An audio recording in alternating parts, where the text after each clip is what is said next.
Hey, welcome back. If your child has a documented learning disability, it could be ADHD, anxiety, it can be different things. Well, there's a way a parent can help with a school to get the most out of that kid and find his potential, right? That's right. Dr. Martha Durham is with us, Durham Psychology. We Yes, all need a sir. little psychology this morning. Maybe so, me too. Just talk about our kids, though. Yes.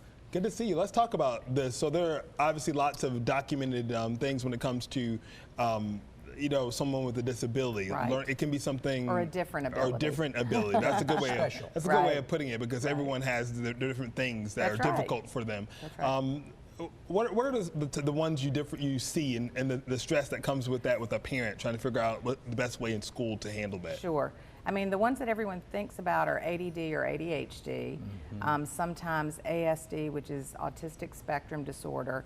But you can also get accommodations and an IEP plan for things like anxiety and depression if they're serious, because those really impact learning in schools. Right, and it manifests itself in so many different ways. It really when does. I was in school, my parents got so frustrated with me because they knew that I knew the material, I could recite the material, but as soon as I got into the element of a classroom, I freaked out. Well, that's kind of like And kids so- learn different ways. Yeah, They really do. Yeah. So both of my children have ADHD, and we talk about it all the time because a lot of kids do.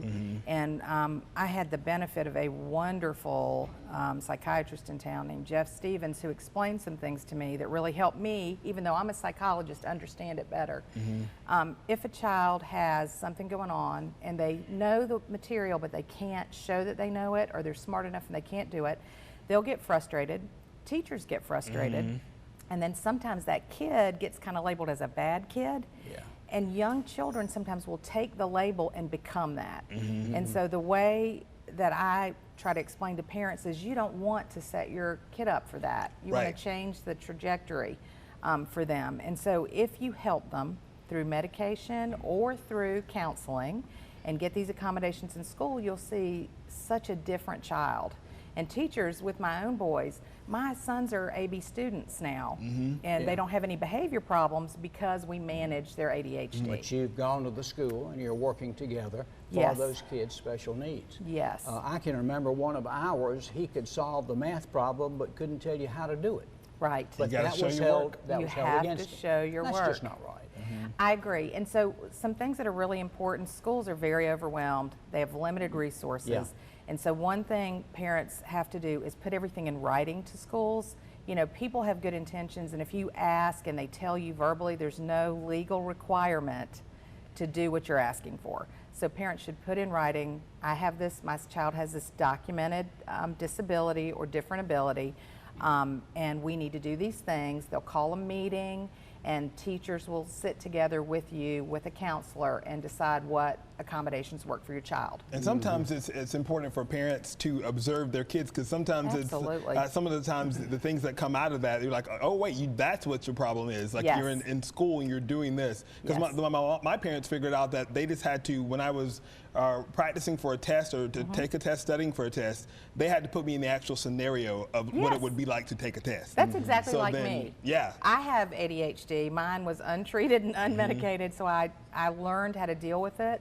But it was much tougher. You know, some of those B's I got could have been A's. Yeah, they could have. And you know, I still don't agree with it. I think they've lumped ADD into the ADHD label. I don't think they're the same. No, they're not. So the H means hyperactivity. Yes. We call it all ADHD now, but you can have ADD, which is attention deficit disorder. And my two boys have the two variations. One is extremely hyper, one is so laid back. You wonder if he has any energy at all.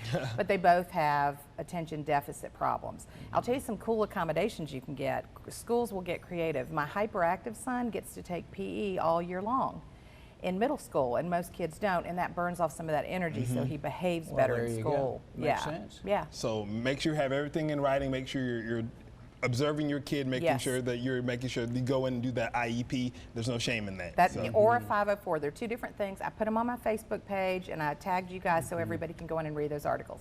Dr. Martha Durham, thank you so much for coming to see us. Thanks, we appreciate it. Really good information. North Always a Main pleasure. Counseling, right? Yes, sir.